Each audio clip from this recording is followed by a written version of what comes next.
Азир – императорът на пясъците. В древната империя Шурима имало едно момче на име Азир. Той бил най-малкият от 5 сина на императорът и по нищо не личало, че има шанс да се добере до трона на баща си. Императорът се срамувал от него. Азир не се биел, нито пък тренирал. Вместо това прекарвал време в библиотеката, където се запознал с един роб, който нямал право да бъде кръстен, но тайно Азир го кръстил Зерат.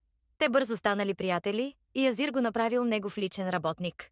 След няколко месеца императорът, синовете му, Зерат и един специален войник, полукрокодил, получовек на име Ренектон.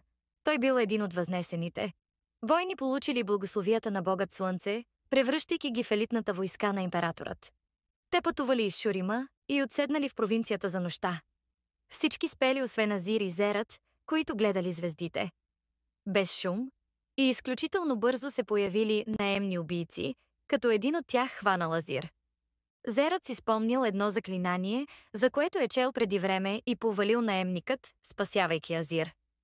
През това време Ренектон се биел с останалите наемници, но един се промъкнал около него, убивайки братята на Азир. Императорът бил съкрушен. Най-вече, че Азир останал единственият наследник на трона му. Тогава му дошла идея да си направи нов син и да убие Азир.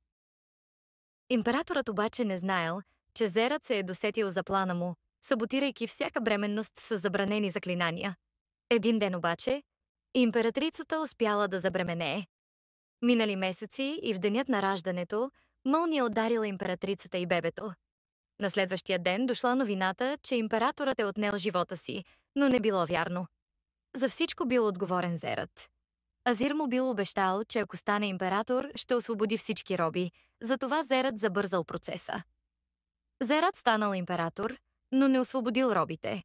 След години Зерат му предложил да направи ритуал, за да направят Азир един от възнесените. В крайна сметка те побеждавали всички войни точно заради възнесените войници. Азир приел. По време на ритуала, Ренектон и Насос били изпратени по спешност на война от Зерат, за да не пречат на плановете му. Азир планирал да освободи робите след ритуала, но Зерат не знал това. По време на ритуала, Зерат ударил Азир с заклинание, заемайки мястото му. Тогава нещо се объркало. Тялото на Зерат било заредено с заряд, който взривил по-голямата част от империята. Насус и Ренектон се върнали тъкмо на време и се сбили с Зерат, заключвайки го в саркофаг, направен да удържи възнесените войни, заедно с Ренектон.